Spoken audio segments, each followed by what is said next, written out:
Hey guys, welcome to the Liberal Hive Mind, a channel solely focused on exposing the abundant hypocrisy of the left. Oh, it's been real rough for pretty boy Justin Trudeau. It seems as though a family name and boyish good looks can only carry you so far. You know, the honeymoon phase is over. Reality is starting to settle in. Justin Trudeau's political career is falling apart. You know, I've noticed that conservatives have gotten much more vocal lately. Looking back, conservatives never really protested. It was always leftoids in the streets, running amok, burning things down, and getting away with it. Protests turning into riots very quickly. Conservative voters, not really the same, never really participating in the street events. Well, that's changing, and you know what? It's a good thing. As long as it's peaceful and people are just having their voices heard, conservative voters across the Western world need to start making their voices heard, protesting, launching cultural movements. And boy, are we seeing it, and boy, do the leftoids hate it. And trust me, Justin Trudeau hates it, because this guy can't go anywhere. You know, Joe Biden can't go anywhere without getting booed and told to take a hike. Nancy Pelosi, Ilhan Omar recently getting booed off the stage at various different concerts, but it all pales in comparison to Canadian Prime Minister Justin Trudeau, who actually can't go anywhere without being met by a massive mob of frustrated voters, making sure that they give Justin Trudeau their 2 cents, their opinion on how he's doing. This clown is getting clowned on, and I absolutely love to see it. I believe, friends, the globalist pretty boy, globalist icon, and future of the democratic world, Justin Trudeau, well, I believe that his time in the world of politics is thankfully coming to an end. Let me show you guys exactly what I mean by that. We got some stuff to get into, so let's roll the tape. Okay, so he's the fascist with a smile, the fascist with a cherry on top, but of course a fascist nonetheless, a wannabe fascist some might call him, and people are fed up. Justin Trudeau makes an appearance in the small town of Hamilton, Ontario, and this is the welcome that he got.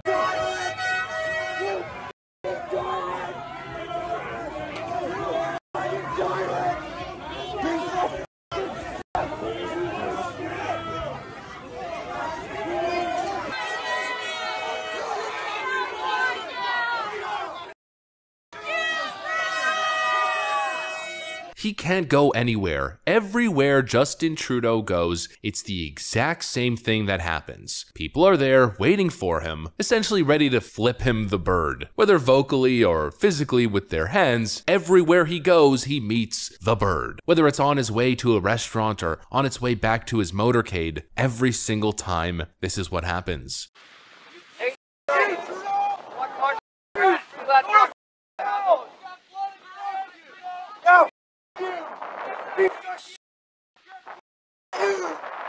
In fact, it's gotten so consistent for Justin Trudeau. There's such an animosity that has built up for him. He's become so despised by a certain segment of the population that his team now expects protests everywhere he goes, and he's developed tactics to try to avoid these embarrassing moments. You know, that moment as he was walking into the restaurant in Hamilton, Ontario? Well, I'm reading results that Justin Trudeau employed a decoy plan to avoid the heckling in Hamilton. His security and his motorcade team are sending a false decoy truck to try to distract the protesters, and Justin Trudeau sneaks in from another angle. It failed this time. I mean, it failed miserably, but it shows you how pathetic the current state of Justin Trudeau's popularity really is. He's also developed another tactic, this one.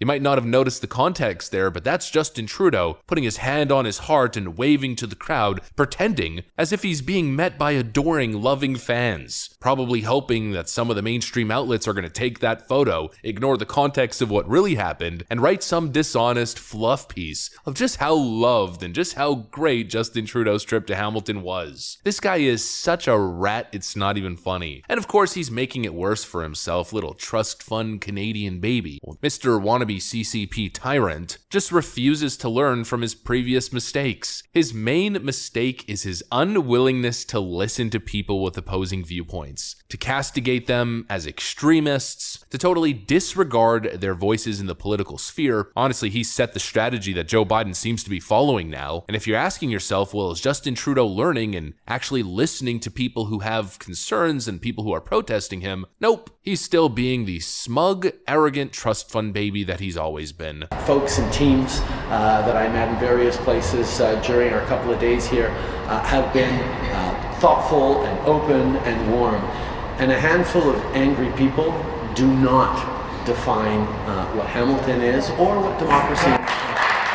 Quote, just a handful of angry people that don't speak for the city. Excuse me, you see how arrogant and pretentious this guy is? When I use the word rat to describe him, I'm sure you start to see exactly what I was going with that description. This is rat-like behavior. This is what a cowardly tyrant does. This is what Justin Trudeau always does. I mean, let's go straight back to the convoy. This is his MO. He painted the convoy as being racist, misogynists, Nazi sympathizers, promoting far-right extremist ideology. Then what did he do? He invoked a Wartime Emergencies Act to crack down on them. That's how Justin Trudeau responds to people who just want to have their voices heard. And it's even worse if you're actually filled in on what was going on during the convoy protests. You know, scenes like this.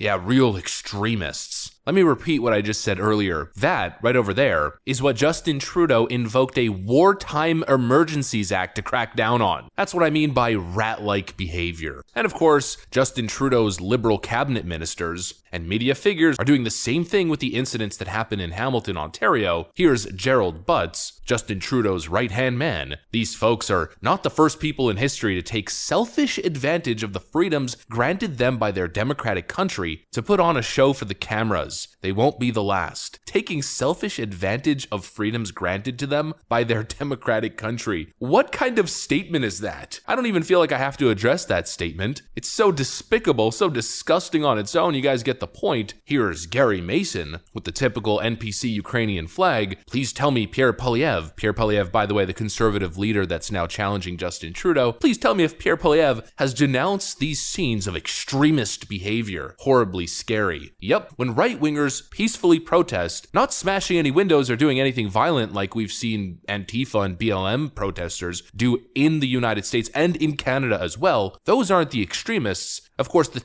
label extremist, only ever targets peaceful right-wingers expressing their political voices. It's just so disgusting. It's rat-like behavior across the board, and it's why Justin Trudeau's career is imploding. There's a ticker, folks. A clock that's counting down. His political career is coming to an end. This guy can't go anywhere. For Pete's sakes, he can't even go to the EU Parliament without 70% of the EU parliamentarians not showing up, and some of the ones that did show up absolutely slamming the guy. Kanada, nekada simbol modernog svijeta, je pod vodstvom vaše kvazi-liberalne čizme proteklih mjeseci postala simbol kršenja temeljnih ljudskih prava i građanskih sloboda.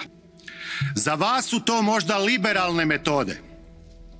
Međutim, za mnoge građane svijeta to je diktatura najgore vrste. A prime minister who openly admires the Chinese basic dictatorship, who tramples on fundamental rights by persecuting and criminalizing his own citizens as terrorists just because they dared to stand up to his perverted concept of democracy, should not be allowed to speak in this house at all. Mr. Trudeau, you are a disgrace for any democracy. Please spare us your presence. Thank you. I've seen it before. I know what it looks like. I know what the end of a political career looks like. And this has all the hallmarks of the end of Justin Trudeau's political career. That's what I got for you guys. Hopefully you enjoyed this video. If you did, make sure to leave a like and possibly subscribe to the channel. I gotta get out of here. Thanks for watching, and I'll see you on the next one.